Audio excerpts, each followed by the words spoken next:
আজকে আমরা দেখি ইয়ান টেলারের যে উপপাদ্যটা, এটা এটা বইতে এখানে ইয়ান টেলার দেওয়া, অনেক জায়গায় আবার দেওয়া তোমার জন টেলার। ঠিক আছে, তাহলে এটা কোশ্চেন যেটাই আসুক, ইয়ান টেলার আসুক আর জন টেলার আসুক, তোমার এই উপপাদ্য দুইটাই সেম। মানে ওটা উচ্চারণের ক্ষেত্রে ইংরেজিতে কিন্তু এখানে J A H N Teller theorem, মানে এখানে এরকম ভাবে পড়লে মনে হয় যে জন টেলার। আচ্ছা, এটা যারা যেরকম উচ্চারণ করে আর কি। টিকার জন্য বেশি গুরুত্বপূর্ণ ইয়ান টেলার উপপাদ্যটা। আর একটা কোশ্চেন হলো বিকৃত অষ্টক তলীয়র যে কোশ্চেনটা, এটা তোমাদের আর কি এইটারই একটা প্রয়োগ বলা যায়, যে ইয়ান টেলার উপপাদ্যের প্রয়োগ হলো ওইটা। ঠিক আছে, আজকে তাহলে আমরা শুরু করি। দেখো, তাহলে বিজ্ঞানী এইচ এ ইয়ান তোমার ও ই টেলার, মানে দুইজন এখানে মূলত ওনারা দুইজন মিলে কি করছে, 1937 সালে অষ্টকতলীয় সন্নিবেশ যৌগের গঠনের বিকৃতি সংক্রান্ত উপপাদ্যকে ইয়ান টেলার উপপাদ্য বা ইয়ান টেলার প্রভাব বলে। এখন পরীক্ষায় তোমার ইয়ান টেলার উপপাদ্য বা ইয়ান টেলার প্রভাব দুইটাই যদি সংজ্ঞা আসে, তাহলে দুইটার ক্ষেত্রেই সেম সংজ্ঞা। ঠিক আছে, আচ্ছা তাহলে সংজ্ঞাটা আমরা এখান থেকে দেব না, সংজ্ঞাটা দেব বলতে ইয়ান টেলার প্রভাব বা সূত্র বললে আমরা এই যে এখানে তোমার ইনভার্টেড কমা দিয়ে আটকানো আছে, এই এটুকু আমাদের দিতে হবে। ঠিক আছে, আচ্ছা তাহলে আগে আমরা একটু এটা সম্পর্কে জেনে নিই আসলে কি সম্পর্কে এই উপপাদ্যটা। তাহলে দেখো, অষ্টকতলীয় সন্নিবেশ যৌগের ডি অরবিটাল সময়ে আমরা জানি কি থাকে, টি টু জি সেট বা ইজি সেট অরবিটালের ইলেকট্রন বিন্যাসের অসম বন্টনের ফলে এগুলো হয়ে থাকে আর কি। আমরা জানি যে ডি অরবিটালগুলা একটা ডিজাইনেট অবস্থায় থাকতো, তাহলে ওইটা আবার বিভক্ত হয়ে এরা একটা হয়েছে তোমার টি টু জি সেট, আর একটা হচ্ছে তোমার ইজি সেট। আচ্ছা, এটা হয়েছে কারণ ইলেকট্রন ওখানে অসমভাবে বন্টন হয়েছিল, এর ফলে শক্তির পার্থক্য হয়ে গিয়েছিল, ফলে তোমার এখানে একটা বিভাজন সৃষ্টি হয়েছে। আচ্ছা, তারপর এর ফলশ্রুতিতে দেখো টি টু জি ও ইজি অরবিটাল সেট দুটি ডিজেনারেসি বা সমশক্তি সম্পন্নতা বিঘ্নিত হয় এবং জেড অক্ষ বরাবর ধাতু লিগ্যান্ড বন্ধন দূরত্বের পরিবর্তন হয়। এখন দেখো, এটা তো বিভাজন হয়, বিভাজন হওয়ার পরে এই যে অরবিটাল দুইটা, তো এদের দুইটা সেট হয়ে যায়, ধরো একটা তিনজনের সেট একটা দুইজনের সেট। এখন এদের ভিতরেও আবার তোমার একটা ডিজেনারেসি তোমার বিঘ্নিত হয়, মানে এরা তো, আমরা তো এর আগে ক্রিস্টাল ফিল তো পড়ছিলাম যে একজনকে আমরা এরকম ধরো এই একটা সেট, তাহলে ক্রিস্টাল ফিল্ডে আমরা পড়ছিলাম যে এরা এরকম তিনটা একসাথে থাকে আর এরা দুইটা একসাথে থাকে। কিন্তু এই যে ইয়ান টেলার উপপাদ্যের মাধ্যমে এটা ওনারা প্রমাণ করছে যে আসলে এদের ভিতরেও তোমার ডিজেনারেসির পার্থক্য হয় এবং এর ফলে এই যে এদেরও তোমার এরকম তোমার বিঘ্নিত হয়, মানে এদেরও তোমার এইটা তিনটা একসাথে না থাকে, এরাও আবার আলাদা আলাদা তোমার পার্ট হয়ে যায়। ঠিক আছে, তাহলে এখানে আমরা দেখবো আজকে চিত্রের মাধ্যমে। তাহলে সেট দুটি ডিজেনারেসি বা শক্তি সম্পন্ন বিঘ্নিত হয় এবং জেড অক্ষ বরাবর ধাতু লিগ্যান্ড বন্ধন দূরত্বের পরিবর্তন ঘটে। জেড অক্ষ বরাবর মানে একেবারে উপর দিকে যে অক্ষটা, উপর দিকে সোজাসুজি খারাপভাবে যে অক্ষটা থাকে ওইটাকে জেড অক্ষ বলবো আমরা। আমরা যদি চিত্র দেখি তাহলে এই যে দেখো, এই যে উপরের অক্ষ বরাবর যেটা, এটা এগুলো আমরা অনেক আগে অনেকবার দেখেছি এগুলো। এই যে উপরের যেটা, এই যে মাঝ বরাবর যে অক্ষটা, এটাকে আমরা বলবো যে জেড অক্ষ। ঠিক আছে, এই যে তাহলে এইটা হলো জেড অক্ষ। তাহলে এখানে দুই ধরনের বিকৃতি হতে পারে। দেখো, এখন আমরা যদি জেড অক্ষ বরাবর এই দিক থেকে টান দিই আবার এদিক থেকে টানি, তাহলে কি হবে, এটা তোমার এই দিক থেকে ছোট হয়ে যাবে, মানে সংকুচিত হয়ে যাবে। এই যে দেখো, এদিক থেকে সংকুচিত। আবার যদি এই এই চারদিক থেকে আমরা যদি একে আবার মানে টেনে ধরি বা করি, তাহলে কিন্তু এটা আবার এই যে মাঝ বরাবর তোমার এটা প্রসারিত হয়ে যাবে, মানে এটা এটা প্রসারিত আর এটাকে বলা হয় সংকুচিত তোমার বিকৃতি। আচ্ছা, এগুলো নিয়ে আজকে দেখবো আমরা কিভাবে হয়।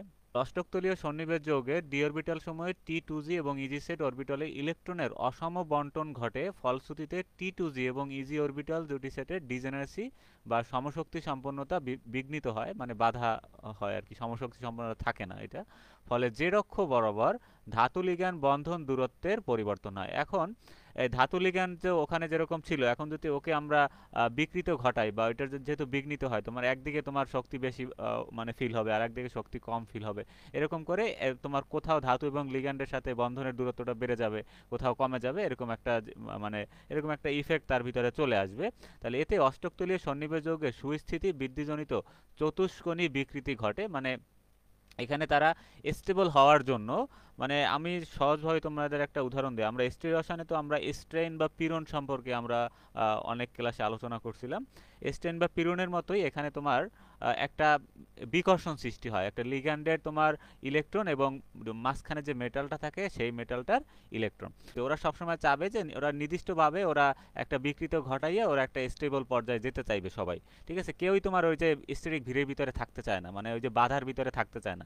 সবাই চায় তার সুবিধা মতো একটা জায়গায় গিয়ে তারা তোমার একটা তোমার কি হবে, একটা স্টেবল স্ট্রাকচার তৈরি হবে। যেমন আমরা যে নৌকা, তারপর এরকম বোট স্ট্রাকচার দেখছিলাম যে বিভিন্নভাবে এরকম ঘোরার ফলে এক একটা করে তোমার স্ট্রাকচার তৈরি হয় বা একটা করে সমাণু তৈরি হয়। এর কারণ ওখানে ওই যে স্ট্রিক বাধা কাজ করে, ঠিক আছে। আচ্ছা, তাহলে এখানেও তোমার ওরা কি করবে, একটা বিকৃতি ঘটাইয়া ওরা কি একটা নির্দিষ্ট স্টেবল জায়গায় যেতে চাইবে, ঠিক আছে। তাহলে এইটাই হলো মূলত এই যে ইয়ান টেলারের বিকৃতিটা। তাহলে এই বিকৃতিটাকেই বলা হয় তোমার ইয়ান টেলার বিকৃতি, মানে ওর স্ট্রাকচারটা আগের মতো না থেকে আমরা যে সিএফইসিতে যেরকম স্ট্রাকচার দেখছিলাম ওরকম না থেকে ওইটা আবার কি হবে, বিকৃত হয়ে যাবে। আচ্ছা, তাহলে ইয়ান টেলার বিকৃতি বিষয়ক ইয়ান এবং টেলার যৌথভাবে যে উপপাদ্য দিয়েছেন তাকেই বলা হয় ইয়ান টেলার উপপাদ্য। তাহলে টিকা হিসেবে আসলে তোমাকে আগে এই থেকে শুরু করে বিজ্ঞানীর নাম বা এটা না দিলেও হবে, এইতে যদি শুধু উপপাদ্য আসে তাহলে এই থেকে শুরু করে এই পর্যন্ত আগে দিয়ে তারপর এইখানে শেষ করবা। আর যদি বলে প্রভাব তাহলে এই সাথেই লিখবে উপপাদ্য বা ইয়ান টেলার প্রভাব বলে এই সাথে অ্যাড করে দেবা, তাহলেই হবে। দুটি একই কথা, উপপাদ্য বললেও একই কথা লিখবা, আর যদি ইয়ান টেলার প্রভাব বলে বা ইফেক্ট বলে তাহলেও তোমার একই কথা। এক মার্কে আসলে এই কথাটুকু আমাদের এখান থেকে লিখতে হবে। আচ্ছা দেখো কি বলছে, একটি সমশক্তি বিশিষ্ট ইলেকট্রনীয় অবস্থার, মানে কোনো একটা সিস্টেম আর কি সমশক্তি অবস্থায় আছে, তাহলে যে কোনো অরৈখিক আণবিক সিস্টেম স্থির থাকে না। আচ্ছা, তাহলে কোনো একটা সমশক্তি বিশিষ্ট একটা ইলেকট্রনীয় অবস্থায় কোনো অরৈখিক আণবিক সিস্টেম, এইটা অনেকেরই বুঝতে অসুবিধা হয় যে অরৈখিক আণবিক সিস্টেমটা আসলে কি। তাহলে এটা একটা এমন একটা আণবিক সিস্টেম যেটা তোমার রৈখিক না, সোজা কথা। অরৈখিক মানে কি, যেটা তোমার রৈখিক না, মানে কেন্দ্রীয় পরমাণু এবং বাকি সংযুক্ত যে এর সাথে আশেপাশে যে পরমাণুগুলো থাকবে, বা এখানে যেহেতু আমরা লিগ্যান্ডগুলো নিয়ে কথা বলতেছি, এর আশেপাশে যে লিগ্যান্ডগুলো থাকবে এরা তোমার একই সরল রেখায় থাকবে না, এরা তোমার চারদিক থেকে বিভিন্নভাবে বিভিন্ন স্ট্রাকচারে বিন্যস্ত থাকবে। যেমন আমরা জানি CO2 এর স্ট্রাকচার, আমি আগে একটু মানে স্বাভাবিক, CO2 এর স্ট্রাকচার আমরা জানি এরকম, তোমার এটা তোমার কি রৈখিক স্ট্রাকচার। আবার আমরা কি পানির স্ট্রাকচার কিরকম বলো তো, পানির স্ট্রাকচার কি রৈখিক নাকি অরৈখিক, কে বলতে পারবা? আচ্ছা হ্যাঁ, অরৈখিক স্ট্রাকচার। তাহলে এখানে কিন্তু দেখো এটা কিন্তু একটা নির্দিষ্ট রেখায় থাকে না, এটা কিন্তু একটা নির্দিষ্ট স্ট্রাকচার করে, এরকম টেট্রাহেড্রাল, অক্টাহেড্রাল বিভিন্ন যৌগের আমরা বিভিন্ন স্ট্রাকচার দেখি। তাহলে রৈখিক বাদে বাকি যারা আছে সবাই কি তোমার অরৈখিক। তাহলে এখানে যেহেতু আমরা অক্টাহেড্রাল, টেট্রাহেড্রাল, চতুস্থলিকে বিভিন্ন স্ট্রাকচার সম্পর্কে আমরা দেখে আসছি যে ক্রিস্টাল ফিল্ডের ফলে অনেকগুলো স্ট্রাকচার হলে, তাহলে এরা সবাই কি তোমার অরৈখিক আণবিক সিস্টেম। তাহলে এখানে অরৈখিক আণবিক সিস্টেম বলতে বোঝানো হচ্ছে যে এখানে তোমার অক্টাহেড্রাল বা টেট্রাহেড্রাল বা চতুস্থলিকে যে কোনো তোমার সিস্টেম এখানে নির্দিষ্ট করে উল্লেখ করে বলে দেয়, এই জন্য বলছে যে অরৈখিক আণবিক সিস্টেম ওইটা স্থির থাকে না, মানে ওইটা স্টেবল থাকে না, ওইটা তোমার বিকৃতি হয় আর কি, এটা ভেঙে যাবে। তাহলে তাতে যে কোনো ধরনের বিকৃতি পরিলক্ষিত হয়। আপাত দৃষ্টিতে যদি ইলেকট্রন বিন্যাসটা যদি সমশক্তির থাকেও, মানে অরবিটালটা ধরো এখানে 3D অরবিটালে 5টা অবস্থায় আছে, তাহলে আপাত দৃষ্টিতে তোমার এটা তো সমশক্তির থাকে, কিন্তু এইটাই যদি হয় কোনো অরৈখিক আণবিক সিস্টেমের ক্ষেত্রে, তখন তোমার এর ভিতরে একটা কি হবে, একটা বিকৃতি পরিলক্ষিত হবে। যেটা আমরা কিন্তু এর আগে যে ক্রিস্টাল ফিল্ড থিওরি পড়ছিলাম সেখানে কিন্তু আমরা এই জিনিসটা জানতাম না। তখন আমরা জানতাম যে শুধু দ্বি অরবিটালটা একবার বিভাজিত হয়, একটা ইজি একটা T2G, ঠিক আছে। তাহলে এখানে আবার দেখতেছি যে ওই যে বিভাজন হয় তাদের ভিতরে আবারও তোমার বিভাজন হওয়া সম্ভব, ঠিক আছে। আচ্ছা, তাহলে দেখি তাহলে ফলশ্রুতিতে সিস্টেমের প্রতিসাম্যতা হ্রাস পায়। তাহলে এখানে প্রতিসাম্য বলতে মূলত তোমার অণুটা আগের যে অবস্থা সেই আগের অবস্থায় না থেকে এখানে সে অন্য একটা শেপে চলে আসবে এবং সমশক্তি সম্পন্ন অবস্থা বিভাজিত হয়ে যাবে, ঠিক আছে। এখানে প্রতিসাম্যতা লিখতে পারি আমরা, প্রতিসাম্যতা না, প্রতিসাম্যতা হ্রাস পায় এবং সমশক্তি সম্পন্ন বা ডিজেনারেসি এখানে রস্বীকার হবে, ডিজেনারেসি অবস্থাটা বিভাজিত হয়ে যায়, মানে তার যে এই সমশক্তিসম্য অবস্থাটা এটা এরকম থাকবে না, এটা তোমার বিভক্ত হয়ে যাবে। তাহলে এই হলো তোমার ইয়ান টেলারের উপপাদ্য।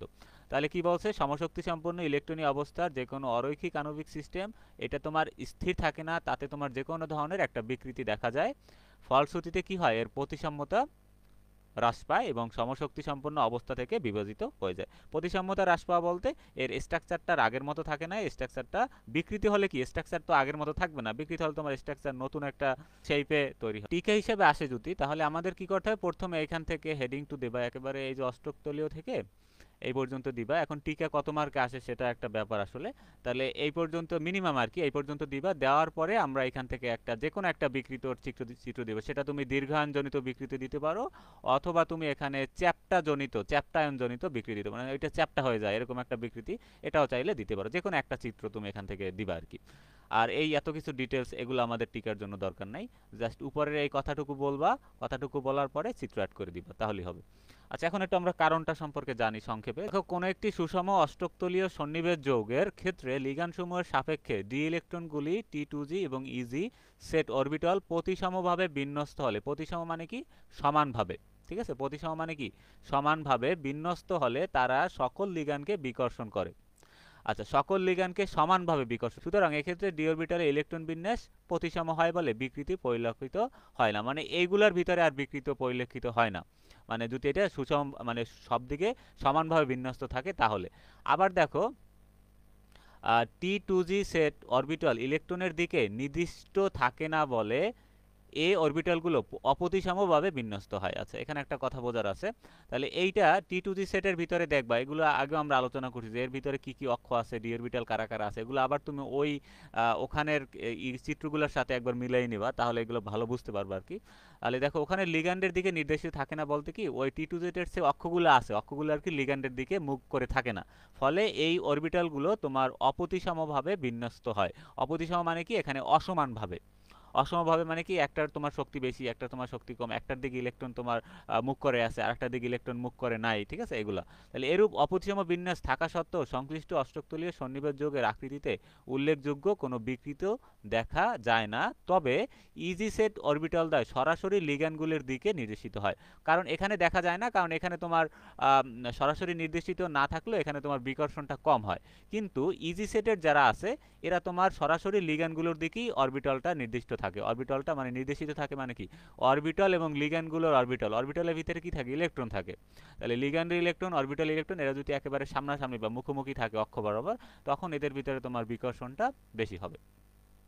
ফলে তোমার ইজি অরবিটাল দ্বয় প্রতিসমভাবে পূর্ণ হলে কোনো কোনো লিগ্যান্ড অন্য লিগ্যান্ড হতে বেশি বিকর্ষণ বল অনুভব করায় তোমার এখানে একটা বিকৃতি দেখা যায়। তাহলে এখানে তোমার কি হবে, এই যে ইজি সেটটার অরবিটাল এরা তোমার প্রতিসমভাবে পূর্ণ হলে, আচ্ছা, তাহলে কোন কোন লিগ্যান্ড অন্য লিগ্যান্ড হতে বেশি বিকর্ষণ অনুভব করায় এদের ভিতরে বিক্রি। এখন ধরো কেউ লিগ্যান্ড তোমার অক্ষ বরাবর আছে, যে মাঝখানে যে ডি অরবিটাল তার অক্ষ ধাতুটা আছে তার ডি অরবিটালের দিক বরাবর আছে, তাহলে সে তোমার এখানে বেশি বিকর্ষণ অনুভব করবে। কেউ তোমার ওখান থেকে দূরে আছে, সে তোমার কম বিকর্ষণ অনুভব করবে, ঠিক আছে। এর ফলে কি হবে, এদের ভিতরেও একটা কি হবে, তোমার একটা বিকৃতি পরিলক্ষিত হবে, ঠিক আছে। এটা জাস্ট একবার পড়বা রিডিং, এটা জাস্ট যদি টিকাটা বড় আসে, ধরো 3 মার্ক প্লাস আসে, সেক্ষেত্রে তুমি আর কি এই কথাগুলো চাইলে ওখানে অ্যাড করে দিতে পারো, কিন্তু এটা ম্যান্ডেটরি না টিকার জন্য। আচ্ছা, কিছু বলার পরে এখানে সারমর্মটা কি আছে, তাহলে দেখো, ইয়ান টেলার প্রভাব অনুসারে কতিপয় ক্ষেত্রে অবশ্যই তোমার বিকৃতি ঘটবে, তবে কতটা বিকৃতি হবে অথবা কোন ধরনের বিকৃতি হবে তা সম্পর্কে এই তত্ত্বে কোনো ব্যাখ্যা পাওয়া যায় না। মানে এটা হলো সারমর্ম, মানে সে বলছে যে বিকৃতি হবে, এখন কোনটার ক্ষেত্রে কতটুকু হবে, মানে কি হবে, সেটা এই তত্ত্বে তোমার আলোচনা করা নাই। তাহলে বিকৃতির ধরন এবং পরিমাণের বিকৃতির জন্য সমগ্র জটিল যৌগের শক্তি হিসাব করে কোন জটিল বিকৃতির পরিমাণ, প্রকৃতি এবং পরিমাণটা জানা যাবে। আচ্ছা, তাহলে এখানে বলছে বিকৃতির ধরনটা জানা যাবে না, কিন্তু এইটা তোমার কতটুকু হবে, মানে এইটার গ্যাপটা কতটুকু হবে একটা থেকে একটা, সেইটা আমরা চাইলে ওইটা মানটা হিসাব করে আমরা বের করতে পারি, শক্তির মানটা হিসাব করে। তাহলে অবিকৃত বিন্যাস একটি প্রতিসমতা কেন্দ্র থাকলেও বিকৃত বিন্যাসেও তা থাকে। আচ্ছা, এখন বলছে অবিকৃত বিন্যাস বলতে কি, যেটার তোমার এখন পর্যন্ত বিকৃত হয় নাই, সেটারও তো তোমার একটা কেন্দ্র থাকে। আর কেন্দ্র বলতে মাঝখানের যে আমরা মেটালটা, ওইটা একটা কেন্দ্র থাকে, তাহলে বিকৃত হওয়ার পরেও তোমার ওই কেন্দ্রটা থাকবে, মানে কেন্দ্রটা ওখান থেকে সরে যাবে না। সরে যাবে মূলত আশেপাশের লিগ্যান্ডগুলো, ওরা কখনো চ্যাপ্টা হয়ে যাবে, কখনো লম্বা হয়ে যাবে, ঠিক আছে, এরকম হয়ে যাবে আর কি। আচ্ছা, তাহলে এখানে একটা চিত্র দেখো, চিত্র দেখলে আমাদের এই জিনিসগুলো ক্লিয়ার হয়ে যাবে। তাহলে আমরা একটু এখানে দেখি, তাহলে ধাতব মুক্ত আয়ন, তাহলে মুক্ত আয়ন এটা ডিজেনারেসি অবস্থায় থাকে, মানে সমশক্তি অবস্থানে থাকে। তারপর এরপর আমরা জানি ক্রিস্টাল ফিল্ড বিভাজন দেখছিলাম, তাহলে বিভাজনের ফলে দেখো এখানে একটা ইজি সেট, এটা মূলত অষ্টক তলীয়ের ক্ষেত্রে দেখাচ্ছে ওরা, আর এইটা হলো তোমার T2G সেট। এগুলো তো তোমরা জানো, এগুলো এভাবে করে রেখে ফেলবা। তারপর দেখো, এখন এই উপপাদ্যের যে মেইন থিওরিটা, এটা হলো এই যে আমরা এই পর্যন্ত পড়ছিলাম আগে ক্রিস্টাল ফিল্ডে, এদের ভিতরে আরো কি হয়, তোমার বিভাজন পরিলক্ষিত হয়। তাহলে এই বিভাজন নিয়েই মূলত তোমার কি ইয়ান টেলারের যে উপপাদ্য, এইটা আর কি। আচ্ছা, দেখো, তাহলে এখানে তোমার এইটা বিভাজন হয় কিভাবে, তোমার এই যে প্রথমে তোমার এই যে dx² - y², তারপর তোমার এই যে dz²। আচ্ছা, তাহলে এইটা হলো নিম্ন শক্তি, এইটা হলো উচ্চ শক্তি। আচ্ছা, তাহলে এই নিম্ন শক্তি উচ্চ শক্তি কেন হয়, এটা তো আমরা আগে জেনে আসছি, মানে এখানে মূলত ওই যে শক্তিটা ডিপেন্ড করে যে অক্ষ বরাবর কোন অক্ষ বরাবর লিগ্যান্ডটা বেশি আছে, কোন অক্ষ বরাবর কম আছে, এটা আমি একটু পরে আবার বলতেছি বিস্তারিত। তাহলে এখানে যে বিভাজনটা হবে সেটার নাম দিলাম আমরা ডেল ইজি, আর এখানে যে বিভাজনটা হবে সেটার নাম আমরা দিলাম ডেল টিজি। তাহলে এখান থেকে যে কোনো একটা চিত্র, আমি বললাম যে টিকা আসলে যে হয় দীর্ঘায়নজনিত বিকৃতি থেকে একটা নিবা, অথবা তুমি এই যে চ্যাপ্টাজনিত বিকৃতি থেকে একটা নিবা। এইটা হলো তোমার চ্যাপ্টায়ন জনিত বিকৃতি। তাহলে দুইটা থেকে আলাদা করার জন্য দেখো এখানে একটু পার্থক্য আছে ওইটার সাথে। এখানে পার্থক্যটা কি, এইটার যেগুলো নিচে ছিল, এইটার সম্ভবত সেগুলো উপরে, দেখি আমরা একটু মিলিয়ে দেখি। ওয়াই জেড জেড এক্স, হ্যাঁ একটু পার্থক্য, জাস্ট এটা একটু ঘুরাই লিখতে হবে। তাহলে এই জন্যই তুমি দুইটা যাতে কনফিউশন না হয়, তুমি যে কোনো একটা টিকার জন্য যে কোনো একটা তুমি এখান থেকে মনে রাখবা। ধরো তুমি হয় দীর্ঘায়নজনিত যেটা, অথবা তুমি চ্যাপ্টায়নজনিত যেটা, যে কোনো একটা মনে রাখবা। তাহলে চ্যাপ্টায়নজনিত হবে এটার উল্টো, জেড স্কোয়ারটা উপরে যাবে আর এই অক্ষরটা নিচে আসবে, আর তোমার এইটা উপরে যাবে আর এইটা নিচে আসবে। এইটা হলো দীর্ঘায়নজনিত বিকৃতি, নিয়মিত অষ্টক তলীয় বিভাজন। আর এটা হলো তোমার ওই যে ইয়ান টেলার প্রভাবের ফলে সে যেটা বলছে সেইটার প্রভাবে আর কি এরকম বিভাজন হয়। তাহলে এক্ষেত্রে তোমার আর এইগুলো জরুরি না, এখানে হাফ হাফ এই যে 2/3 এক্ষেত্রে এগুলো আমাদের জরুরি না, তুমি জাস্ট এখান থেকে চিত্রটা আঁকবা, আর কিছু এখানে লাগবে না। তাহলে আর ডেল নটটা লাগবে আমাদের। করো যে তোমার টিকা আসছে পরীক্ষায় যে ইয়ান টেলার উপপাদ্য, ঠিক আছে, টিকা আসলে তুমি এইখান থেকে এই প্রথমে একটু বর্ণনা করে নিবা, তারপর যদি টিকা বেশি মার্কের আসে, ধরো 3 মার্ক বা তার বেশি, তাহলে এটুকু দিয়ে তারপর তুমি যে কোনো একটা চিত্র এখান থেকে দিবা। আর যদি সম্ভব হয় এই 3টা পয়েন্ট এখান থেকে দিবা, এটা তো জরুরি না, আবার দিলে আর কি ভালো হবে। আর তারপর যে কোনো একটা চিত্র, এই হয় তুমি এই যে এই চিত্রটা দিবা, অথবা তুমি নিচে একটা আছে তোমার চ্যাপ্টা জনিত চিত্র বিকৃতি, যে কোনো একটা দিবা। এটা হলো টিকার ক্ষেত্রে, ঠিক আছে। আর এটা থেকে ম্যাক্সিমাম আমি দেখছি যে টিকা হিসেবেই আসে আর কি এরকম। আর মনে একটা পারলে তুমি অন্যটা এমনিতেই পারবা, যদি একটা মনে রাখো। দেখো যত, ধরো তুমি দীর্ঘায়নজনিত মনে রাখছো, তাহলে চ্যাপ্টা জনিত হবে এইটার উল্টা, মানে এইটা তখন এই সাইডে যাবে আর এইটা তখন নিচে চলে আসবে, আর এইটা তোমার তখন উপরে যাবে, আর এই যে ডি এক্স ওয়াই এটা তোমার নিচে আসবে। লেখছে বইতে এরকম মিস্টেক আছে ছোটখাটো অনেক কিছু, হ্যাঁ ডেল টি টু জি। এখানে এই চিত্রটা থেকে আমরা একটু চ্যাপ্টার ওই যে মানে এইটা আমরা দীর্ঘায়নজনিতটা বুঝতে পারি। দেখো তাহলে এইটাকে বলা হয় তোমার চ্যাপ্টায়নজনিত। এই যে চ্যাপ্টা হয়ে গেছে এটা, দেখছো এটা কিন্তু এই যে চারদিক থেকে লিগ্যান্ডগুলো তোমার এদিকে সরে আসছে, সরে আসার ফলে এইটা তোমার এই মাঝখানের দুইটা আর এটার কাছাকাছি চলে আসছে, মানে এটা চ্যাপ্টা হয়ে গেছে। আর যখন তোমার এই যে জেড অক্ষের যে লিগ্যান্ড দুইটা ছিল, এইটা যখন তোমার বিপরীত দিকে এরা সরে যাবে, তো তখন কি হবে যে মাঝখানে যে চারটা লিগ্যান্ড এরা তোমার আবার এই যে মেটালটার কাছাকাছি চলে আসবে, এটাকে বলা হয় দীর্ঘায়নজনিত বিকৃতি। তাহলে এই চিত্রটা জাস্ট তোমাদের ভিজুয়ালাইজেশনের জন্য, যে এইটা থেকে আর কি ভালো মতো বুঝতে পারবা যে কিভাবে আর কি চ্যাপ্টা আর কিভাবে আর কি তোমার লম্বা হচ্ছে আর কি। এটা তোকে বোঝা যায় না, তো এটা তো জাস্ট অরবিটাল গুলো দেখাচ্ছে, কিন্তু এই চিত্রটা থেকে তোমার ওইটা ভালোভাবে বোঝা যায় আর কি। আচ্ছা, আর এগুলা ওইগুলোই আবার আইকে দেখাইছে, এগুলো তোমাদের জন্য দরকারি না। আচ্ছা, তারপর আমরা যে কোশ্চেনটা তোমরা বলছিলে এটা অনেক গুরুত্বপূর্ণ তোমাদের জন্য দেখলাম, তাহলে এটা পরীক্ষায় আসার মতো আর কি, ঠিক আছে। তাহলে এটা কিভাবে আসে, বিকৃত অষ্টকতলীয় ও বর্গাকার সমতলীয় জটিল যৌগের ডি অরবিটাল সমূহের ক্রিস্টাল ফিল বিভাজন। আচ্ছা, তাহলে এখন এখন এই কোশ্চেনটা দুই ভাবে আসতে পারে। দেখো আগে আমরা কি কি কোন কোন জিনিসের আমরা ক্রিস্টাল ফিল পড়ছিলাম বলো তো? একটা পড়ছিলাম অক্টেড্রাল, একটা পড়ছিলাম কি বলো তো, চতুস্তলিকীয়, আর একটা পড়ছিলাম আমরা হ্যাঁ অষ্টকতলীয়। কিন্তু এখানে দেখো, এখানে এটা হলো তোমার বর্গাকার সমতলীয়, স্কয়ার প্লানার, ঠিক আছে। যদি তোমার পরীক্ষায় আসে যে বর্গাকার সমতলীয় জটিল যৌগের বিভক্তিকরণ বা ক্রিস্টাল ফিল বিভাজন আলোচনা, তখন তুমি এই ব্যাখ্যাটা দিবে এখানে যেটা আছে, মানে বিকৃত যে ব্যাখ্যাটা আছে, কারণ এইটার ভিতরেই এইটার তোমার বর্ণনা আছে আর কি, ঠিক আছে। আর যদি বলে শুধুমাত্র বিকৃত অষ্টকতলীয় যৌগের ডি অরবিটালে ক্রিস্টাল ফিল বিভাজন, তাও তুমি এই কোশ্চেনটাই দিবা, ঠিক আছে। তাহলে এখান থেকে কিন্তু দুই ধরনের কোশ্চেন আসতে পারে, আরো কোশ্চেন আসতে পারে, আমি দেখাবো কিভাবে আসতে পারে। আচ্ছা, তাহলে এখান থেকে হেডিং থেকে আমরা এখান থেকে দুইটা কোশ্চেন পাইলাম। একটা আসতে পারে যে বিক্রিয় অষ্টকতলীয় জটিল যৌগের ডি অরবিটালের ক্রিস্টাল ফিল বিভক্তিকরণ, এটা বললে তুমি এখানে যা যা আছে আমরা সবগুলোই দেখাবো। আর যদি বলে যে শুধুমাত্র বর্গাকার সমতলীয় যৌগের বিকৃতি মানে জটিল যৌগের ডি অরবিটালের সময় কিছু, তাহলেও আমরা এই জিনিসটাই দিব, কারণ এইটা থেকেই আমাদের ওইটার ধারণাটা, এই যে স্কয়ার প্লানার দেখো প্রথমে অক্টেড্রাল, তারপর তোমার এইটা বিকৃতি দেখাইছে, তারপর তোমার ওইটা থেকে তোমার স্কয়ার প্লানার হয়েছে, ঠিক আছে। তাহলে মূলত অক্টেড্রালটাই হলো সবাই আর কি বেইজে থাকে, মানে শিকড়ে অক্টেড্রাল, আবার ওইগুলো থেকেই আবার বিভিন্ন তোমার শেপ আর কি তৈরি হয়, ঠিক আছে। আচ্ছা, এখন আমরা দেখব এটা কিভাবে হয় আর কি। এটা খুবই সোজা আর কি, তোমাদের দেখে একটু কঠিন মনে হয় আর কি, যে এটা অনেক একটু হেবিজিবি মনে হয় আর কি, ঠিক আছে। এটা হেবিজিবি না, এটা খুবই সহজ, জাস্ট একবার খাতায় আঁকলে এটা আরো সহজ হয়ে যাবে। আমি বলে দিচ্ছি তোমাদের কিভাবে কি হইলো। আচ্ছা, তাহলে দেখো ধরা যাক এম এল বি, এটা ধরছে ওরা লিগ্যান্ড, একটা লিগ্যান্ডের নাম ধরছে এল এ, আর একটা লিগ্যান্ডের নাম ওরা দিছে এল বি, এবং এখানে টোটাল যেহেতু আমরা অষ্টকতলীয় নিয়ে এটাকে আর কি প্রমাণ করব, অষ্টকতলীয় থেকেই চতুস্তলীয় হয়ে যাবে, দেখবো আমরা চতুস্তলীয় বলতে ওই যে স্কয়ার প্ল্যানার হবে কিভাবে এটা আমরা দেখবো। তাহলে এখানে দেখো এল বি নামের আমরা নিচ্ছি 4টা লিগ্যান্ড আর এল এ নামের নিচে আমরা 2টা লিগ্যান্ড, তাহলে টোটাল এখানে কয়টা লিগ্যান্ড হইলো?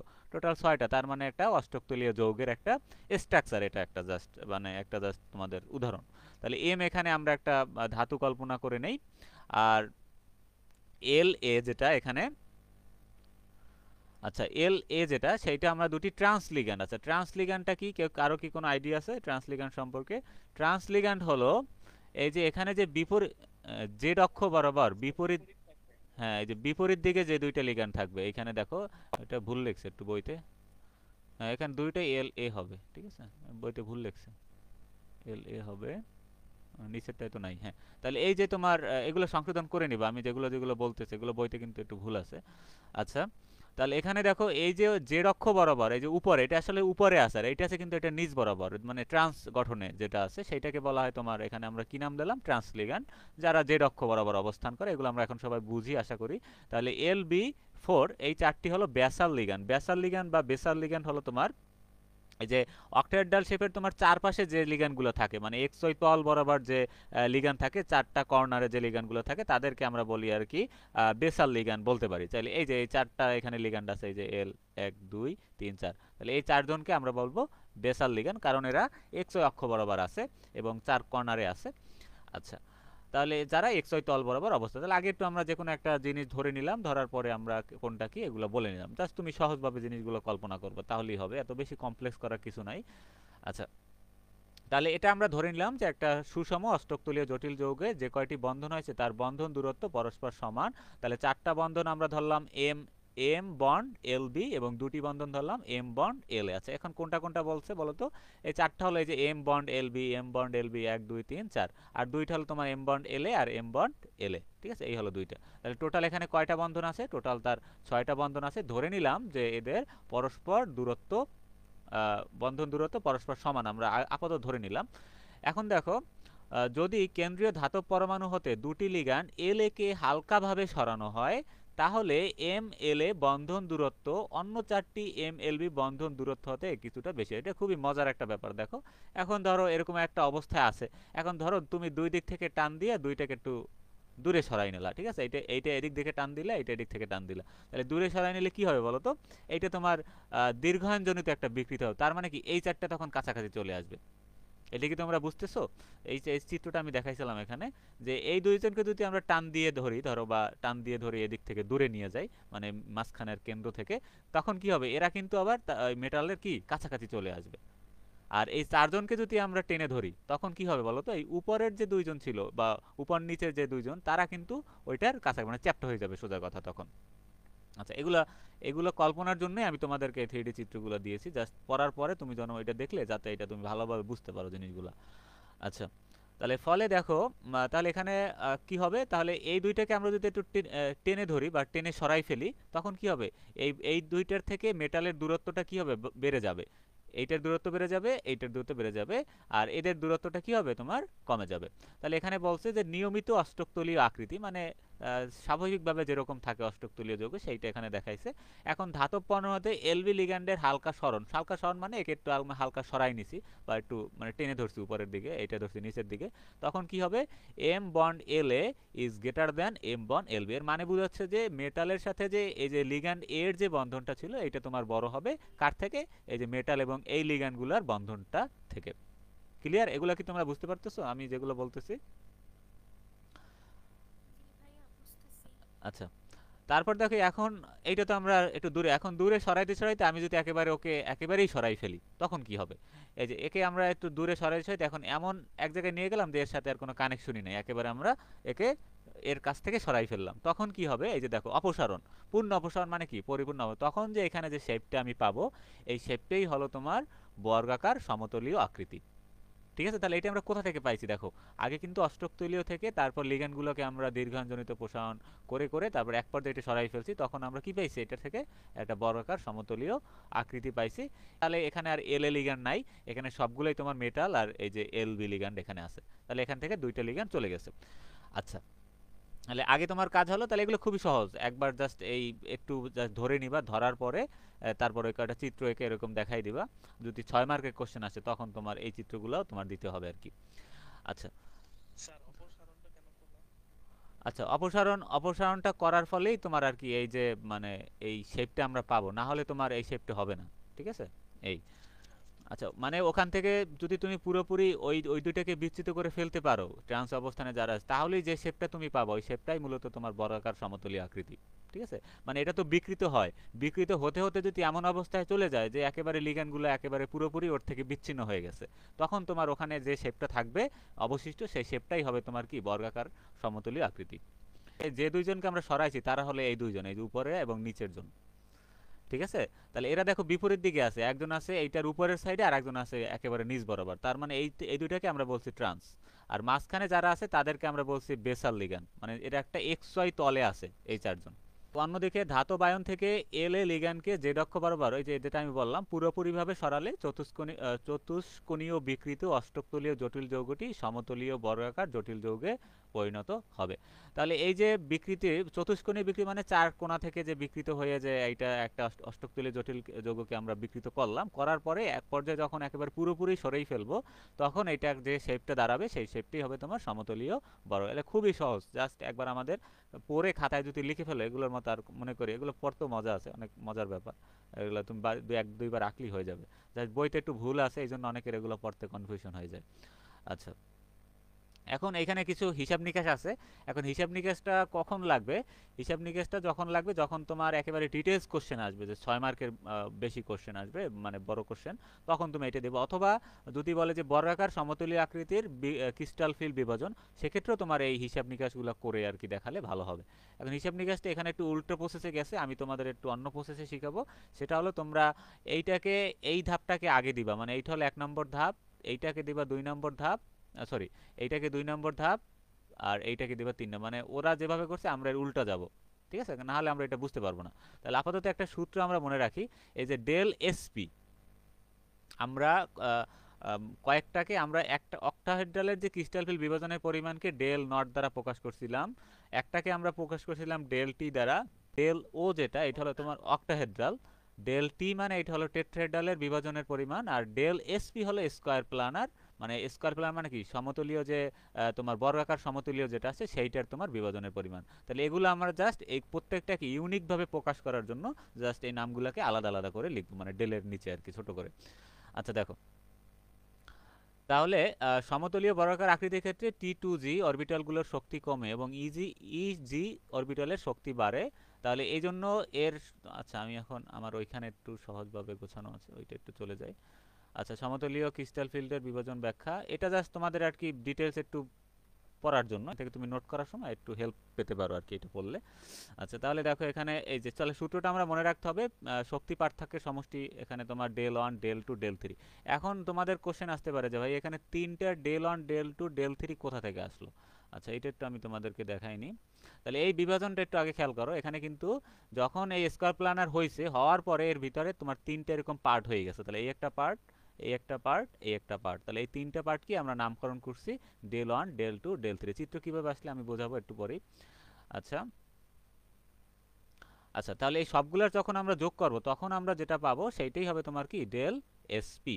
আচ্ছা, এখানে ডেল ওয়ান ইকুয়াল টু আমরা এই মনে রাখবো যে, তাহলে এইটা করার সময় ভালো করে শুনে রাখো যে এই সমীকরণটা করার সময় তুমি আগে এই সূত্রটা লিখবা, যে আমরা জানি del SP equal to del one plus del two del three, তারপর লিখবা এখানে, এখানে লিখে ডেল ওয়ানের মান লিখবা, যে ডেল ওয়ান সমান কি পাইছো, ডেল টু সমান কি পাইছো, ডেল থ্রি সমান কি, মান তিনটা এখানে সিকোয়েন্স অনুযায়ী লিখবা। তারপর তুমি এই মানটা এই আবার বলবা যে 1 নং-এ বসিয়ে পাই, তারপর তুমি এই সমীকরণ দিবা, অথবা সরাসরি তুমি এখানে বসাই দিলে হবে। তারপর এইটা থেকে যোগ বিয়োগ করলে আমরা আবার এই লাইনটা পাবো। ওরা একটি উল্টা প্রসেসে কেন দেখাইছে আমি জানি না। তাহলে আমরা এইভাবে যাব, ঠিক আছে, এইটা আগে, তারপর এখানে ডেল ওয়ানের মান, টু এর মান, থ্রির মান লিখবো, তারপর এইটা, তারপর এই লাইন। আচ্ছা, এইটাই এখানে আর কি সিকোয়েন্স অনুযায়ী আছে।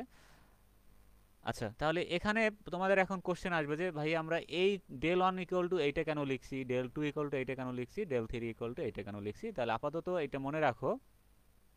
দেখো, তাহলে ডেল ওয়ান যখন বের করবো তার মানে কি আমরা শক্তির পার্থক্য বের করতেছি। তার ডেল ওয়ান মানে কি এই থেকে এই পর্যন্তর যে এখানে যে বিভাজনের পরিমাণ সেইটা। তাহলে এখানে আমরা এই যে তার উচ্চ শক্তি থেকে যে নিম্ন শক্তির যে বিভাজনের যে স্তরটা আছে সেইটাকে আমরা বিয়োগ করলেই আমরা ডেল ওয়ান পেয়ে যাব।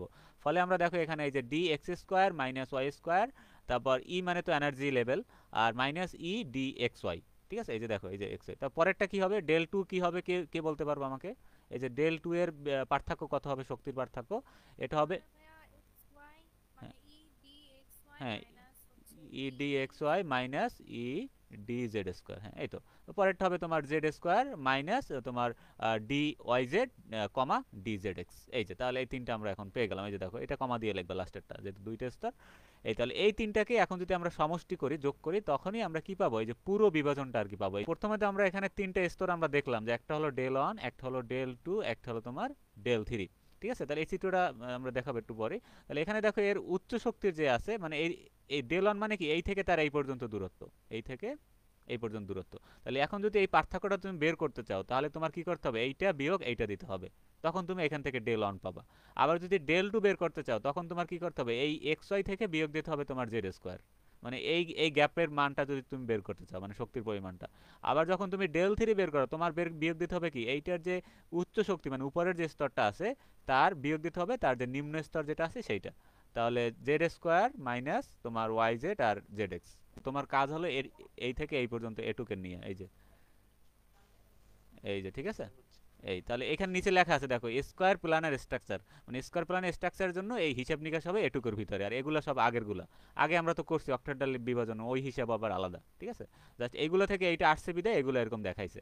আচ্ছা, তাহলে দেখো আগে এই তিনটে আমরা লিখবো, এখন জাস্ট এগুলো আমরা সূত্রে বসাই দিলেই হয়ে যাবে।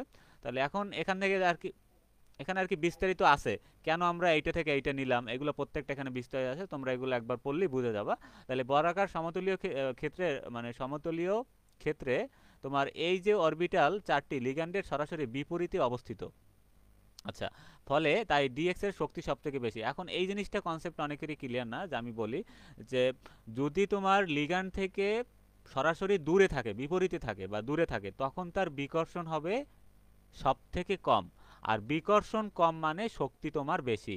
ঠিক আছে, আচ্ছা তোমরা যারা স্টিরিও রসায়নে কোর্সে ছিলে তোমাদের তো এগুলা বোঝার কথা। বিকর্ষণ কম মানে শক্তি তোমার বেশি, এইটা মনে রাখবা, এই কনসেপ্টটা মনে রাখলেই হবে। তাহলে এটা দেখো লিগ্যান্ডের বিপরীত দিকে, তাই এর শক্তি সব থেকে বেশি। আর অন্যদিকে যে ডি এক্স ওয়াই অরবিটালটা আছে, এইটা তোমার এক্স ওয়াই সমতলে থাকলেও এটি সরাসরি লিগ্যান্ডের বিপরীতে না, মানে এক্স ওয়াই ইসে আছে কিন্তু এটা লিগ্যান্ডের বিপরীত না, মানে অক্ষ বরাবর থাকে। এই ডি অরবিটালের কনসেপ্টটা তুমি ওই যে আগের ক্লাসে আমরা অক্টেডাল টেট্রাডালে পড়ছিলাম, ওই কনসেপ্টগুলোই এখানে অ্যাপ্লাই করতে পারবো। ওই ওই চিত্রটা দেখে এগুলো আবার মিলালেই তুমি এগুলো বুঝে যাবা। এগুলো আর কি জরুরি না, এগুলো আমি জাস্ট তোমাদের মানে মোটামুটি মানে একবার পড়ে রাখবা জিনিসটা, জাস্ট বোঝার জন্য। এগুলো খাতায় লেখারও দরকার নেই, জাস্ট একবার পরে রাখলেই হয়ে যাবে। আচ্ছা, তাহলে এইটার শক্তি এই জন্য কম হয়। ঠিক আছে, তাহলে এখানে এই জন্য এইটাকে আমরা উপরে লিখছি, এইটাকে আমরা নিচে লিখছি, কারণ এটা এই জন্য তো এখন বিয়োগ করছি আমরা কোনটা থেকে, যে উচ্চ শক্তি থেকে নিম্ন শক্তির স্তরটাকে আমরা এনার্জি লেভেলটাকে বিয়োগ করছি। এরকম প্রত্যেকটারই এরকম তোমার যেটা তোমার কাছাকাছি থাকবে তার শক্তি এই ডিএক্স অরবিটাল লিগ্যান্ডের প্রান্তের কাছাকাছি, আর এইটা তোমার জেড অক্ষ বরাবর কোনো লিগ্যান্ডই তোমার নেই। আর এখানে দেখো প্রান্তের কাছাকাছি বিদায় এখানে তোমার বিকর্ষণটা বেশি হলেও তোমার এখানে একটা তার এনার্জি লেভেল আছে। কিন্তু পরের যেটা আছে জেড অক্ষ, জেড অক্ষ বরাবর তো আমরা দেখছি যে কোনো লিগেন্ড এখানে নাই, কারণ জেড অক্ষ তো আমরা আগেই সরাই নিছি, লিগেন্ড যে দুইজন ছিল। তাহলে এখানে তোমার উচ্চ শক্তি স্তর, এই জন্য তোমার ডি এক্স ওয়াই, আর এখানে নিম্ন শক্তি স্তর, এই জন্য তোমার ডি জেড স্কোয়ার। তাহলে এই জন্য আমরা এক্স ওয়াই থেকে জেড স্কোয়ার বিয়োগ দিব। এই তাহলে প্রত্যেকটা এভাবে করে হয়েছে, জাস্ট রিডিংটা একবার তোমরা পড়বা। আর কেউ চাইলে এটা মানে তোমরা প্রিন্ট আউট বা ফটোকপি করে চাইলে বইয়ের সাথে একটু অ্যাডজাস্ট করে রাখতে পারো, বুঝতে সুবিধা হবে আর কি। আচ্ছা, তারপর এখানে সম্পূর্ণ বিভাজন, ওই যে যে প্রসিডিউর আমি তোমাকে বললাম, যে আগে আমরা এই সূত্রটা লিখব, তারপর আমরা এই মানগুলো বসাবো। এখন দেখো এই যে 1 এর মান আমরা বসাইছি, ডিএল 2 এর মান আমরা বসাইছি, 3 এর মান বসাইছি। এখন তুমি এটাকে সাইনগুলো উঠাই দাও, তাহলে দেখো এখানে তাহলে এখানে বাদ যাবে কি, দেখো আমি একটু জুম করে দিচ্ছি তোমাদের বোঝার জন্য। তাহলে এখানে এক্স ওয়াই বাদ যাবে, তারপর এখানে জেড জেড বাদ যাবে, তাহলে বাকি থাকে কি, এখানে দেখো E X square minus Y square, এইটা মাইনাস ই তোমার D X Z comma D Y Z, এইটা থাকবে। এটা লেখার দরকার নাই, এটা বা লিখে তুমি এই লাইনে চলে যাবা। আচ্ছা, তারপর দেখো ডেল এসপি এবং ডেল নটের সম্পর্ক। এখন অনেকে আবার এই জিনিসটা আবার প্যাচ লাগাই ফেলে যে কোনটার কি সম্পর্ক, কোনটার বেশি কোনটার কম। ডেল নট তো আমরা আগেই পড়ে আসছি যে অক্টাহেড্রালের ক্ষেত্রে এটার বিভাজনের পরিমাণটা ছিল ডেল নট, ঠিক আছে। কিন্তু এখানে এটা মনে রাখবা যে ডেল এসপির বিভাজনটা হলো তোমার পরীক্ষামূলকভাবে ওইটা করে এটা দেখা যায় যে এর বিভাজনের পরিমাণটা মোটামুটি তোমার 1.3 ডেল নট, মানে কি ডেল নটের থেকে তোমার কিন্তু এটা বেশি, মানে 1.3 গুণ। আচ্ছা, তাহলে দেখো এইটা দেখো 30% বেশি হয় এখানে আলটিমেট টোটাল হিসাব করলে। এই জাস্ট এটা একবার পড়ে নেবা রিডিং, তাহলেই হবে। তারপর দেখো তাহলে আমরা শক্তির ক্রমটা কিভাবে সাজাইতে পারি। তাহলে সব থেকে বেশি হলো তোমার এই যে D X square minus Y square, তারপর এক্স ওয়াই, তারপর জেড স্কোয়ার, তারপর তোমার ডি এক্স জেড আর ডি ওয়াই জেড। এই তাহলে এভাবে করে আমরা এই যে ছোট থেকে বড় সাজাই দেবো। তাহলে এইটা তুমি ওই সমীকরণটার শেষে এখানে তুমি অ্যাড করবা। এই যে তাহলে এই বইয়ের সাথে কম্বিনেশন করে পড়লে দেখবা যে তোমার অনেক সহজ হয়ে যাচ্ছে জিনিসটা। তাহলে এখানে এই সমীকরণটা সমাধান করার পর শেষে আমরা যে এই লাইনটা পাবো, তাহলে এই লাইনটা পাওয়ার পরে তুমি তারপর ওই যে অ্যারো চিহ্ন দিয়া এখানে যেটা ছিল এইটা তুমি দেখাই দেবা, এই যে এই জিনিসগুলো। তাহলে অতএব শক্তির ক্রম লিখে তুমি এইটা দেখাই দেবা, তাহলে হয়ে যাবে। আচ্ছা, তাহলে আমরা একটু বইতে চলে যাই। তাহলে এরা ওই এখানে লেখছে দেখো 1.3 ডেল নট, ওই একই কথা। আচ্ছা, তাহলে এত কিছু কথা এখানে আর দরকার নাই। তাহলে আমরা কি বলতে পারি বলতো যে ডেল এসপি এর যে বিভাজনটা, ডেল এসপি এর বিভাজনেরটা কি ডেল নটের থেকে বেশি। তাহলে আমরা বলতে পারি del SP is greater than তোমার ডেল নট। আর এসপি মানেই তো তোমার del one, del two, del three, এতগুলো লেখলো হয় না লেখলো হয়। Del SP equal to greater than আমরা লিখতে পারি ডেল নট। তাহলে এটা থেকে কত গুণ, তাহলে del SP equal to 1.3 del naught, ঠিক আছে। এই হলো আলটিমেট তোমার তোমার স্কয়ার প্ল্যানারের তোমার শক্তির বিভাজনের পরিমাণ। আচ্ছা, তারপর এখন তোমার দেখো যে অষ্টক তুল্যে জেড অক্ষ বরাবর ট্রান্সলিগান আছে। এখন ওই যে জিনিসগুলো আমি এতক্ষণ বললাম তোমাদের কাছে, ওই যে ট্রান্সলিগান ধাতব আয়ন থেকে দূরে সরালে ধাতব আয়নের দিকে ডি ইলেকট্রনগুলো অপ্রতিসম বন্টনের জন্য অষ্টক তুলীয় গঠনের বিকৃতি ঘটে। অপ্রতিসম বন্টন মানে কি, অসমান বন্টন, মানে ইলেকট্রনগুলা অসমান হয়ে যাবে, মানে কারো দিকে তোমার শক্তি বেশি কারো দিকে শক্তি কম, ঠিক আছে। শক্তিটাও অসম বন্টন এভাবে বললেও হয়, আবার ইলেকট্রনের অসম বন্টন এভাবে বললেও হয়। আচ্ছা, তারপর এখানে দেখো 1 নম্বরে T2Z অরবিটালগুলো লিগ্যান্ডের দিকে নির্দেশিত থাকে না, ফলে এখানে একটু কঠিনভাবে লেখা আর কি, অপ্রতিসম এই সেই অনেক কিছু লেখা। ফলে অরবিটালগুলো অপ্রতিসমভাবে পূর্ণ হলে অষ্টকতলীয় গঠন খুব একটা পরিবর্তন সংঘটিত হয় না বা স্বল্প বিকৃতি ঘটে। কি বলছে এখানে দেখো, T2G অরবিটাল সেটের অরবিটালগুলো লিগ্যান্ডের দিকে থাকে না, মানে সরাসরি লিগ্যান্ডের দিকে মুখ করে থাকে না। ফলে এই অরবিটালগুলো অপ্রতিসমভাবে পূর্ণ হলে, অপ্রতিসম মানে কি অসমানভাবে পূর্ণ হলে অষ্টক তুলীয় গঠনে খুব একটা তোমার পরিবর্তন, মানে যেহেতু এরা লিগ্যান্ডের দিকে সরাসরি নাই, মানে এখানে তোমার বিকর্ষণটা তোমার কম, ঠিক আছে। এই জন্য ইলেকট্রন যেভাবেই এখানে এসে বসুক এটা আর কি বেশি ম্যাটার করে না আর কি, এখানে মানে বিকৃতির উপরে বেশি ম্যাটার করে না, অল্প বিকৃতি হয় আর কি। আচ্ছা, এখন ইজি সেট যারা আছে তারা তোমার লিগ্যান্ডের দিকে সরাসরি। তাহলে এই লিগ্যান্ডের দিকে না দিকে এইটা বুঝতে হলে তোমাকে আগে ওই যে অক্টেড্রালের আমি একদিন ক্লাস নিয়েছিলাম না ডি অরবিটালের মানে ইগুলো নিয়ে, তো ওই ক্লাসটা আবার একটু তুমি বা ওই নোটটা আবার তুমি একবার পড়ে আসবা, তাহলে বুঝে ফেলবা। এই ইজি সেটটা লিগ্যান্ডের দিকে সরাসরি তোমার নির্দেশিত থাকে, ফলে এই অরবিটালগুলো অপ্রতিসমে পূর্ণ হলে কোনো লিগ্যান্ড অন্য লিগ্যান্ড হতে বেশি বিকর্ষণ বল অনুভব। মেইন কথা হলো এখানে দুইটা ফ্যাক্টর। একটা ফ্যাক্টর হলো এখন দেখবা যে কোন সেটটা লিগ্যান্ডের দিকে সরাসরি মুখ করে আছে, কোন সেটটা লিগ্যান্ডের থেকে দূরে আছে। তাহলে এখানে T2G মনে রাখবা যে লিগ্যান্ডের থেকে একটু দূরে আছে বা সরাসরি নাই লিগ্যান্ডের দিকে। আর এখানে যে ইজি সেটের যে অরবিটালগুলো আছে, এই অরবিটালগুলো আসলে কার বলতো, এই অরবিটালগুলো মূলত হলো মাঝখানে যে মেটালটা থাকবে সেই মেটালের অরবিটালটা। এগুলো তো আমরা বুঝি সবাই, তাই নাকি? এই অরবিটালগুলো কার, কেন, কোনটা T2G কোনটা ইজি, এগুলো আমরা সবাই জানি না। আচ্ছা, তাহলে দেখো হ্যাঁ, তাহলে এখানে যেহেতু লিগ্যান্ডের দিকে সরাসরি মুখ করে থাকে বা নির্দেশিত করে থাকে, তাহলে এখানে তোমার এর ভিতরে একটা বিকর্ষণ হবে বা একটা স্ট্রেইন হবে বা পীড়ন হবে, আমরা অনেক কিছু বলতে পারি, ঠিক আছে। তাহলে কোনো লিগ্যান্ড অন্য কোনো লিগ্যান্ড হতে বেশি। তাহলে এখানে এই সেটের ভিতরে আবার তোমার কেউ তোমার সামনে থাকবে, কেউ তোমার পিছনে থাকবে। তাহলে কেউ তোমার বেশি এখানে বিকর্ষণ অনুভব করবে, কেউ তোমার কম বিকর্ষণ অনুভব করবে, ফলে এখানে একটা বিভাজন হয়ে যাবে। তাহলে অষ্টক তুলীয় গঠনের পরিবর্তন সংঘটিত হয় এবং অষ্টক তুলীয় গঠনের তোমার বিকৃতি, এখানে বইতে না লেখছিল যেটা আমি কেটে দিছি, এখানে না এখানে হয় হবে, মানে এখানে পরিবর্তন হয় বিধায় তোমার এখানে বিকৃতিটা ঘটে, আর এখানে তেমন পরিবর্তন হয় না বিধায় এখানে তোমার স্বল্প বিকৃতি ঘটে। তাহলে এই হলো এখানের মেইন কনসেপ্ট। তারপর তুমি এখানে চিত্রটা এঁকে দিলেই হয়ে যাবে। তাহলে এখানে চিত্রটা একবা, তাহলে এখানে x y, y z, z x, এগুলো আমরা আগের মতোই ওই যে আগে আমরা যে ক্রিস্টাল ফিল্ড বিভাজন পড়ছিলাম, তাহলে এই পাঁচটা প্রথমে দেখাবা। তারপর এগুলো না দেখালেও হয়, এই যে T2G ইজি এগুলো আমরা জানি কোনটা কি, জাস্ট তুমি এখানে দেখাই দিয়েছো তাহলেই হবে, এই যে ইজি এটা T2G। তাহলে এইটা এটা হলো তোমার অক্টেডালের ক্রিস্টাল ফিল বিভাজন, এই এটুক, এই যে এটুক হলো তোমার অক্টেডালের ক্রিস্টাল ফিল বিভাজন, এটুকু আমরা সবাই জানি, এর আগের ক্লাসে আমরা দেখছি। তারপর এইটা থেকে যখন এটা বিকৃতি হবে তখন এটা কি হবে, তখন এইটা দেখো বিকৃতিটা হলে এই যে এখানে এইটা যেহেতু উচ্চ শক্তির এই যে উপরে যাবে, আর এখানে জেড তোমার নিম্ন শক্তির, এই যে জেড নিচে যাবে, নিচেরটা হবে কি এই দুইটার তোমার নিম্ন শক্তি, আর এইটা তোমার উচ্চ শক্তি। জাস্ট তুমি এখানে সিকোয়েন্সটা মনে রাখবা, ঠিক আছে, জাস্ট সিকোয়েন্সটা মনে রাখলেই হলো। এই যে এইটা হলো কিসের ক্ষেত্রে, এটা হলো তোমার যখন তোমার ট্রাইগোনালি ডিস্ট্রয়েড অক্টেডাল স্টার, মানে এইটা যখন তুমি বিকৃতি ঘটাইছো তখন তোমার এই শেপটা হবে। কিন্তু যখন তুমি এইটার থেকে দুইটা ট্রান্স অবস্থান থেকে দুইটা তুমি সরাই নেবা লিগান, তখন কি হবে, তাহলে জেড স্কোয়ার এখানে কোথায় আসছে, এই যে দেখো এটা নিচে চলে আসছে, আর এক্স স্কোয়ার এখানে তোমার কোথায় চলে আসছে, উপরে চলে গেছে। এই আচ্ছা, মূলত এখানে উপরে নিচে যায় নাই, মূলত এখানে কি হয়েছে, এখানে এখানে বিকৃতিটা তোমার বেশি হয়েছে, মানে এইটা থেকে এইটার বিকৃতিটা বেশি হয়েছে এই, আর এখানে তোমার এইটা থেকে এইটার তোমার বিকৃতিটা বেশি হয়েছে, এই জন্য এটা উপরে চলে গেছে, মানে শক্তির লেভেলটা উপরে হয়ে গেছে।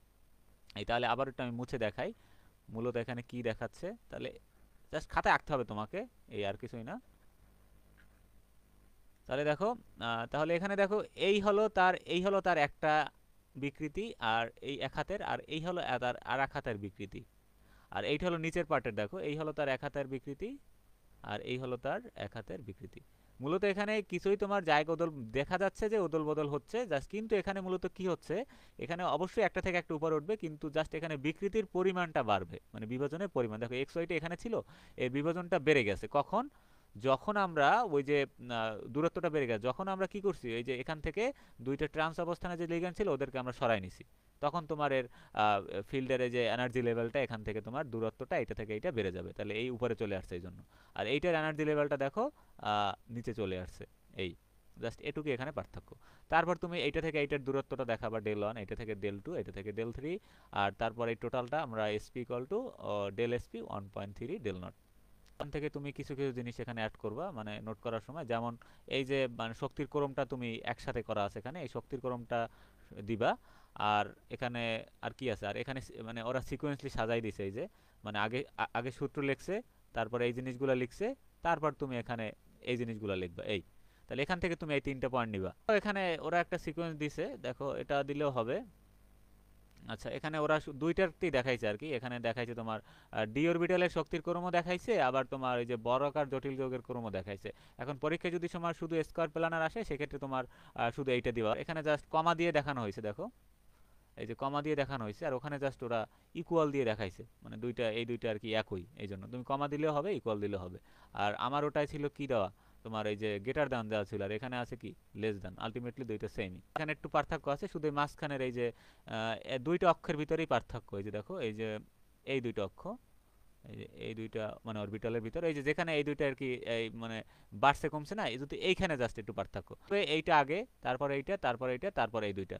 আর তোমার মানে স্কয়ার প্ল্যানের ক্ষেত্রে হবে আগে এইটা, তারপর এক্স ওয়াই, তারপর জেড স্কয়ার, তারপর তোমার ওয়াই জেড জেড এক্স। শুধু এই মাঝখানে এই জায়গাটুকুতে একটু তোমার মানে পরিবর্তন হবে, মানে আপ ডাউন হবে আর কি, ঠিক আছে না, একটা আরো নিচে নামবে আর একটা আরো ফিল্ডের বিভাজনটা আরো উপরে উঠবে। অক্টেড্রাল আর স্কয়ার প্ল্যানার এই দুইটার চিত্রটা সেম না, এখানে তোমার দেখো এইটা কিন্তু আলাদা, এটা আলাদা। তারপর এইটার যখন বিকৃত হয়েছে তখন আবার একটা চিত্র, এনে তিনটা চিত্র এখানে অ্যাড করা আছে, এই একটা চিত্র, এই এখানে মাঝখানে একটা চিত্র, আর এই যে লাস্টের যে চিত্রটা এইটা হলো আবার আলাদা। তোমরা বইয়ের মতোই লিখবা, আর আমি যে শীটটা দিব ওখান থেকে তুমি জাস্ট ওই একটু মানে সহজ করা আছে, ওখানে জাস্ট একবার পড়লে তুমি জিনিসটা একটু সহজভাবে বুঝতে পারবা, প্লাস এখানে তুমি সমীকরণটা সমাধান করার সময় একটু তোমাকে হেল্প হবে। চিত্র যত দিবা তোমাদের জন্য তত প্লাস পয়েন্ট। এই এত কিছু লেখা লাগবে না তখন, আর তুমি জাস্ট একটা দুইটা তিনটা চিত্র দিয়ে দেবা, লিখে দিবা, আর লাস্টেটা লিখে দেবা বর্গাকার সমতলীয় আকৃতির গঠন, ঠিক আছে। এভাবে করে সংক্ষেপে। আর যদি একটু বেশি কোশ্চেন আসে তাহলে তোমরা বুঝো, মার্ক বেশি আসলে আমরা ওইটাকে বেশি গুরুত্ব দেবো, আর মার্ক কম আসলে এগুলোর প্রতি কম ফোকাস দিয়ে আমরা নিচের যে চিত্রটা এইটার প্রতি আমরা বেশি ফোকাস দিব, ঠিক আছে। আর এইটা আঁকার ক্ষেত্রে এখন তো অনেকে মনে করতে পারো যে ভাইয়া সব কিছু এখানে সময় না থাকলে, আমি বলি সময় না থাকলে তোমাকে এখানে সব কিছু দিতে হবে না, এখানে মেইন পয়েন্ট হলো তোমার বিভাজনটা দেখানো, বিভাজন বলতে এই যে এখানে যে এই বিভাজন, এই একটা বিভাজন, এই একটা বিভাজন, এই একটা বিভাজন, এইগুলো দেখানো। আর এই যে এই লেখাগুলা, ঠিক আছে, এখানে তো এগুলা কোনো আমাদের কাজে লাগতেছে না। এই যে মানে অক্টেডালের যে জিনিসগুলো, এই যে এটা এগুলো আমাদের কোনো কাজে লাগতেছে না। এগুলা মানে তুমি দিলেও পারো, না দিলেও পারো, এটা তোমার টাইমের উপরে ডিপেন্ড করে, পারলে দিয়ে আসবে, না দিলে দরকার নেই। কিন্তু এখানে মেইন হলো এই যে লাস্টের পার্টটা, যেটা আমরা নতুন পড়তেছি, আগে এগুলো আমরা শিখছি আগেই। এই পার্টটা হলো তোমার কাছে নিউ। এই জিনিসগুলো অবশ্যই তোমার দিতে হবে, এই যে এই ডেল 1 ডেল 2 ডেল 3, যেহেতু আমরা সমীকরণ এটা সমাধান করছি। তাহলে কোশ্চেন দুইভাবে আসতে পারে যে স্কয়ার প্ল্যানারের তোমার ক্রিস্টাল ফিল বিভাজন, অথবা আসতে পারে বিকৃত অষ্টক তলীয় যৌগের ডি অরবিটালের ক্রিস্টাল ফিল বিভাজন। তাহলে আমরা ক্রিস্টাল ফিল নিয়ে অনেকগুলা আলোচনা করলাম। তাহলে আমাদের তিনটা শেখা হইলো, অক্টেড্রাল, তোমার টেট্রাহেড্রাল আর স্কয়ার প্ল্যানার।